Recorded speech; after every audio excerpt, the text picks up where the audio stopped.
À l'occasion des 40 ans de l'Arrosoir fin janvier 2011, le batteur-percussionniste Pierre Thiboum-Guignon revient sur ses débuts au Jazz Club, mais également sur son parcours foisonnant. Rencontre. J'ai fait mes débuts là ici, quoi.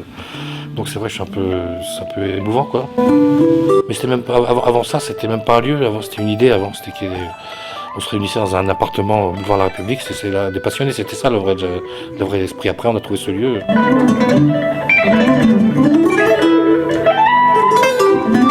Je suis pas tout à fait d'accord quand on dit que la programmation a fait un virage en 1990, parce qu'il y a des choses qu'on ne sait pas, on ne parle absolument pas, et d'ailleurs dans le journal Tempo on n'en a pas parlé, du premier président qui n'était pas Jean-Philippe Kraft du tout, qui était Alain Grosat, avec toute une équipe de gens passionnés autour, et il y avait un monsieur free jazz dans la show, et on a fait venir Sonra Orchestra. On a fait venir toute nouvelle association qui s'appelait l'ARFI, Association pour la recherche de folklore imaginaire, en 71 au Clos Bourguignon, avec ce qui s'appelait à l'époque le Free Jazz Workshop, qui est devenu le workshop. On avait ouvert les voies, et il y avait des musiciens, même locaux.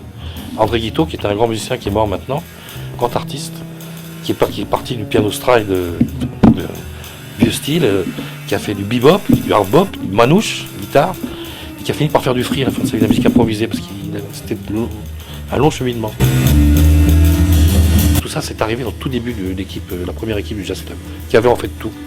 Et ça allait du jazz traditionnel, qu'on ne trouve malheureusement plus, je trouve, dans les jazz clubs. C'est très très dommage. C'est très dommage parce que tout vient du Nouvelle-Orléans, quand même, qu'on le veuille ou non. Et ça allait du jazz traditionnel à la musique improvisée. Ce qui compte, c'est que tous les présidents ont donné d'eux-mêmes et que c'est tous des bénévoles. Et donc pour moi, ils ont tous le droit à un respect égal.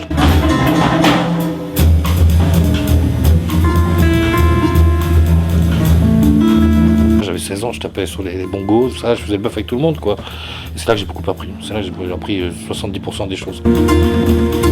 J'ai commencé comme animateur musical, on appelle ça musicien intervenant maintenant, pour le Conseil général des Côtes-d'Or, dans le département. J'avais un musibus, et j'allais partout, dans les écoles primaires, les lycées, les handicapés mentaux, formation d'instituteurs, etc. Tout. Et je faisais découvrir la musique à travers le jazz, d'ailleurs, aux enfants. Et j'avais 25 ans, j'y croyais comme un fou, quoi. Et puis à un moment, il y a un pote avec qui on avait joué, qui était déjà avec Jérôme Savary à Paris, qui m'a dit: Thiboum, quand je pense qu'avec le talent que t'as, t'es professeur de grosse caisse à Blaise-Iba, franchement. Et là, ça, j'ai dit, ouais, j'ai réfléchi et je suis monté à la capitale.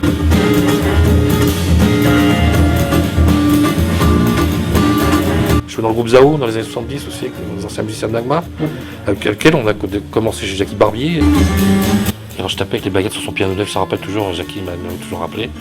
Ouais, mais j'ai fait le tout début de Brest sur Gaune, j'étais là, première fois, premier concert, tout ça. Et Jackie, c'était quelqu'un de très proche.